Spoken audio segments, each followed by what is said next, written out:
Anda menyaksikan Berita Satu Utama. Kami sudah menyiapkan dan memilih informasi-informasi utama untuk menemani sore hari Anda. Bersama Stefani Ginting, inilah Berita Satu Utama selengkapnya.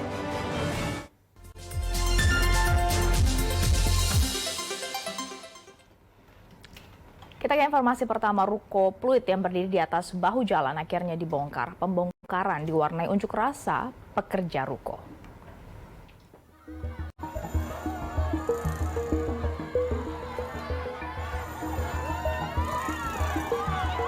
Puluhan pekerja ruko yang berdiri di atas bahu jalan ini berunjuk rasa memprotes Ketua RT 11 RW 003 Pluit.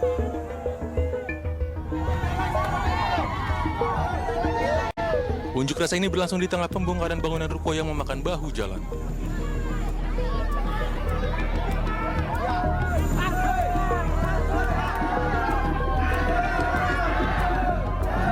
Pengunjuk rasa yang sebagian besar adalah pekerja ruko ini menuding sang Ketua RT lah yang menjadi penyebab utama pembongkaran. Ini kan urusan dari RT, gitu kan? Kenapa nggak dari awal pembangunan nggak dibongkar gitu? Setelah sekian lama baru ada kayak gini gitu loh. Kita kan nggak tahu. Meski mendapat penolakan, pembongkaran terhadap ruko yang berdiri di atas bahu jalan tetap berlangsung. Selasa kemarin adalah batas akhir waktu yang diberikan untuk pembongkaran mandiri. Maksudnya untuk refungsi, mengembalikan semua fungsi yang ada, fungsi jalan, fungsi saluran, fungsi bangunan sesuai dengan ketentuan yang ada. Jadi itu yang hari ini kita lakukan, dan jumlah sementara yang akan kita kerjakan beberapa tempat yang ada di sini lebih kurang hampir lebih dari 20-an ruko ya. 22 ruko di Pluit yang mencaplok bahu jalan ini dibongkar lantaran melanggar ketertiban umum. Pembongkaran akan dilanjutkan besok hingga seluruh bahu jalan yang tertutup oleh bangunan rata dengan tanah. Taufik Hidayat, Jakarta. Kita beralih ke informasi lainnya soal kasus dugaan penipuan tiket konser Coldplay yang masih terus bergulir. Korban yang sebelumnya ada 60 ini bertambah, kini menjadi 65 orang. Kuasa hukum korban meminta pertanggungjawaban pihak promotor dan bahkan meminta tiket gratis. Sebelumnya, 14 korban sudah melapor terkait penipuan atau dugaan penipuan jasa tiket atau just tip tiket Coldplay ini. Kini korban bertambah menjadi 65 orang yang berasal dari Jakarta hingga Surabaya dengan nilai total kerugian mencapai 183 juta rupiah. Kuasa hukum korban meminta pihak promotor bertanggung jawab bahkan memberikan tiket gratis kepada para korban yang melapor. Pihak promotor yang akan dipanggil untuk diundang klarifikasi untuk menjelaskan mana yang just tip yang di-hire oleh mereka. Barang tentu just tip ini apakah dia berbadan hukum ataukah dia individu. Maka penting sekali pihak promotor untuk menjelaskan ini. Karena bagaimanapun juga mereka juga ikut cukup andil ya untuk melakukan promosi ataupun sosialisasi kepada masyarakat. Nah, maka apakah ini dibentuk dari kelalaian atau tidak? Nah, harapan kita harus ada pertanggungjawaban. Apakah itu terkait dengan pertanggungjawaban pidana, apakah administratif? Kalau pidana ya menurut kita bisa-bisa jadi karena terkait dengan Undang-Undang Perlindungan Konsumen. Tapi kalau terkait dengan administratif kita berharap nanti ada kebijaksanaan dari promotor, khusus para korban yang melakukan upaya hukum pelaporan ke instansi kepolisian itu dapat dikasih oleh promotor tiket gratis. Kalau tidak itu 50% dari harga. Ya, animo masyarakat Indonesia untuk menonton konser Coldplay di Jakarta memang tampaknya sangat tinggi. Ribuan orang berlomba-lomba untuk bisa mendapatkan tiket konser band asal Inggris tersebut. Nah, hal ini yang kemudian menjadi celah bagi para oknum untuk melakukan penipuan. Untuk membahasnya, kita sudah bergabung secara virtual dengan Kombes Pol Truno Yudo Wisnu Andiko selaku Kabid Humas Polda Metro Jaya. Pak Yudo, selamat sore. Selamat sore, Mas Stefani. Ya, Pak Yudo, ini berarti 65 korban, yang tadinya 60 menjadi 65 korban, ini hanya korban dari pelaku pasutri ABF dan W atau seperti apa, Pak Yudo? Ya, perlu kami jelaskan, Mbak Stefani, ini konteksnya kami menjelaskan pada Polda Metro Jaya, di mana konsisten dan komitmen Polda Metro Jaya terkait dengan segala yang menjadi persen masyarakat, kita akan lakukan pengungkapan. Mendasari pada laporan polisi awal, yaitu sekira tanggal 19 Mei yang lalu, kemudian dari dasar satu laporan ini atas nama NAFP dengan kerugian 10 juta, kemudian dengan cepat Polda Metro Jaya mengungkap ini pada hari Minggu dan kemudian menangkap dua pelaku pasangan suami istri. terkait dengan apa yang kita lakukan penangkapan pada saat itu terhadap tersangka di wilayah Bantul, Yogyakarta. Kemudian penyidik melakukan pendalaman melalui tracing yang ada di rekening. Jadi perlu saya jelaskan juga terlebih dahulu sebagai modus, pelaku ini sudah mempersiapkan jauh sebelum dilakukannya perbuatan melawan hukum atau menipu dalam tiket event besar yang ada di Indonesia. Kemudian yang disiapkan adalah membeli akun Twitter dengan nama @findtruth_id. Ini dibeli ya dengan nama termasuk follower yang memang sudah tersedia di akun tersebut. Kemudian juga menyiapkan lagi salah satunya adalah buku rekening yang sudah dibeli juga bukan atas nama pelaku, tetapi sebagai suatu kamuflase menghilangkan identitas pribadinya dia. Termasuk dia dalam melakukan chat juga menggunakan nama yang lain. Artinya persiapan-persiapan ini sudah patut diduga ya. Kemudian setelah tracing pada buku rekening, ada 3 buku rekening ya, kedua tersangka, terus kemudian satu yang memang tadi buku rekening dibelinya, ini telah tertracing ada 257 juta. Maka di situ juga kami samakan lagi harmonisasi selaras dengan apa yang didapatkan alat bukti, ada 3 device handphone, 1 laptop, ulangi 1 CPU ya. Kemudian ini kita lihat ada transaksi yang sifatnya adalah m-banking atau ada screenshot di situ, itu ada 60 korban. Maka tentunya terkait dengan pelaporan-pelaporan di Polda Metro Jaya, kami juga turut menghimbau kepada seluruh korban masyarakat yang masuk di bagian daripada akun @findtruth_id, ini silakan melaporkan kepada Polda Metro sehingga proses untuk pendalaman kasus ini juga lebih terang. Begitu Mbak Stefani. Ya, berarti 65 korban itu dari pasutri tersebut atau tidak Pak Yudo? Iya, 60 ini dari satu berarti masih 60 ya? Polda Metro Jaya 60. Untuk 60. Di Polda Metro Jaya. Dan Mbak Stefani ada beberapa pelaporan ini kan ada yang di Barreskrim, ada juga lainnya. Tentunya ini sifatnya koordinatif antara Polda Metro Jaya dengan Polda lain dan khususnya juga tentunya dengan dari Direktorat Siber Barreskrim Polri. Begitu Mas Stefani. Oke, berarti 60 korban yang melapor ke PMJ, kemudian itu adalah korban dari pasutri ABF dan W, dan total kerugiannya 257 juta ya Pak Yudo. Dan ini dari Twitter @findtruth_id. Ini memang belum diblok karena tadi saya sempat cek di Twitter masih aktif akunnya Pak Yudo.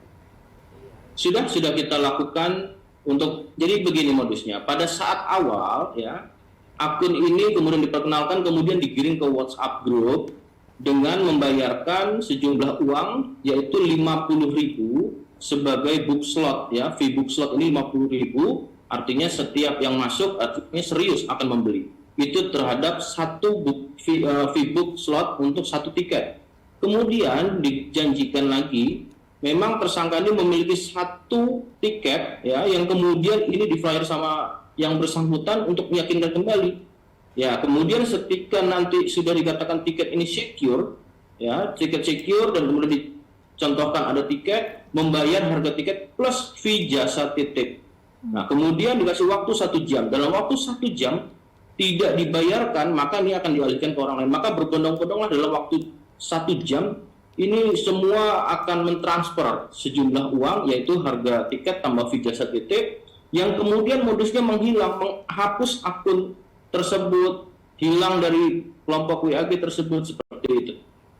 Berarti kerugian 257 juta dari 3 rekening palsu ini hanya dilakukan oleh pasutri ini, tidak ada kemungkinan tersangka lain dalam kasus ini ya? Kasus ini masih kesinambungan ya Mbak Stefania, tidak terhenti di sini, kita juga akan mendalami dengan tracing yang lainnya termasuk dari korban-korban lain. Berarti ini hanya bersifat koordinatif dengan Barreskrim atau mungkin akan dilimpahkan juga karena kan ini korbannya sebenarnya sama ya, sama-sama adalah just tip tiket Coldplay dan juga bukan hanya di Jakarta korbannya tapi sampai ke Surabaya juga bahkan ada ya Pak Yudo?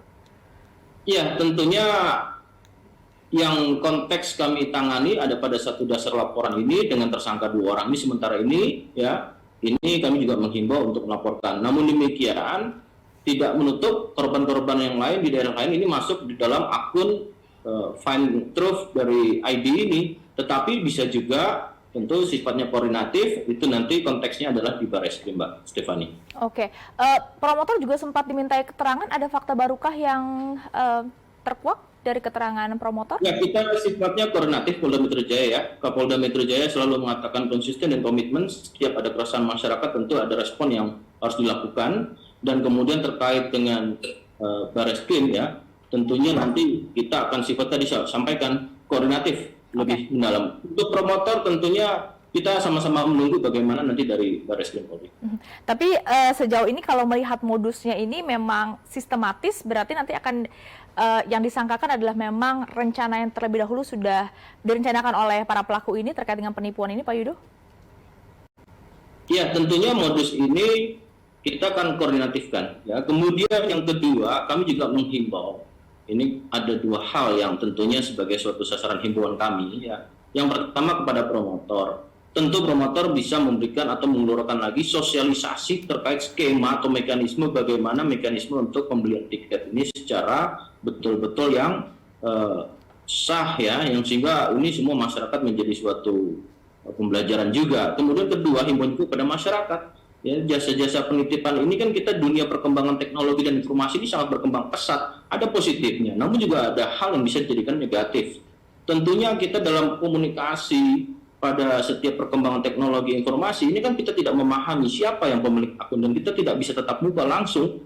Artinya kita harus betul-betul cek and recheck. Artinya tidak perlu juga dengan menggunakan jasa-jasa titip yang tentunya ini juga akibatnya adalah merugikan bagi kita sendiri ataupun masyarakat. Baik. Ini yang bisa kami hitung, Bapak Stefani. Baik, terima kasih. Dan penyidikan masih berlangsung di Polda Metro Jaya, juga secara paralel dilakukan penyelidikan juga di Barreskrim Polri. Kita harapkan tentunya bisa segera ditemukan dan para pelaku mendapatkan hukuman setimpal ya. Pak Yudo, terima kasih atas waktunya bersama Berita Satu Utama. Terima kasih. Pemirsa, penipuan bermodus just tip atau jasa titip tiket Coldplay ini memang masih menjadi sorotan. Korban penipuan just tip ini telah mencapai lebih dari 60 orang dari sejumlah daerah. Sayangnya, pelaku penipuan ini memang masih banyak yang belum tertangkap.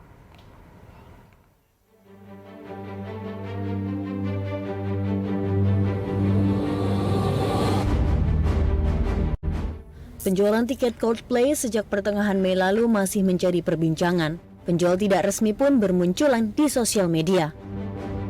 Bahkan Putri Indonesia tahun 2019 Lizzy Joanna Johnson ikut menjadi calo tiket Coldplay. Dalam unggahan Instastory-nya, Lizzy Joanna menawarkan hingga 100 tiket dengan harga 2 kali lipat. Ia juga mengaku memiliki orang dalam untuk menarik pembeli. Namun usai unggahannya viral di sosial media, Lizzy Joanna yang juga putri intelijensia itu mengaku menarik semua penjualan tiketnya dan sudah mengembalikan uang kepada para pembeli. Gue ketipu 12 juta gara-gara just tip tiket Coldplay. Gue bakal ceritain. Gue minta beliin tiket just tip deh, tapi yang terpercaya. Terus manajer gue udah mencari dan dia nanya temen, singkat cerita dapatlah si just tip ini. Gue nggak bakal spill bukti-bukti lainnya, tapi gue bakal spill Instagramnya biar kalian catat nih Instagramnya. Ini Instagram pertama dia sebelum diganti. Dan ini Instagram yang sudah diganti dia. Singkat cerita udah deal-dealan nih sama nih orang. Terus dia bilang dapet tiket yang gue pengen, yaitu Cat 1. Gue langsung seneng banget karena Cat 1 kan sesusah itu kan bisa dapat Cat 1. Gue langsung beli 2. Inilah curhatan dari seorang TikToker sekaligus dokter asal Palembang yang mengaku ditipu jasa titip tiket Coldplay. Niko Saputra ditipu hingga 12 juta rupiah untuk membeli satu tiket kelas kategori 1 dengan harga kisaran 5 hingga 6 juta. Selain Niko, masih banyak lagi korban just tip Coldplay yang harus gigit jari lantaran puluhan juta raib dalam sekejap. Maraknya penipuan bermodus just tip tiket, sejumlah korban akhirnya memberanikan diri melapor ke pihak kepolisian. Awalnya ada 14 orang telah membuat laporan ke polisi pada pekan lalu. Hingga Selasa 23 Mei 2023 jumlahnya bertambah menjadi 65 orang. 65 korban ini datang dari berbagai wilayah, mulai dari Bandung hingga Surabaya. Tracing dari 5 akun terlapor saat ini telah dilakukan, hanya saja belum diketahui apakah terlapor berbadan hukum atau individu. Terkait aksi tipu-tipu tiket konser band asal Inggris Coldplay, penyidik Polda Metro Jaya terus bergerak memburu pelaku. Korban kasus penipuan tiket Coldplay kini berjumlah 65 orang dan diperkirakan masih akan terus bertambah. Modus yang dilakukan bermacam-macam, mulai dari mengirimkan link kepada korban, menawarkan just tip pembelian tiket, mengirimkan KTP agar korban percaya, membuat testimoni palsu di akun media sosial.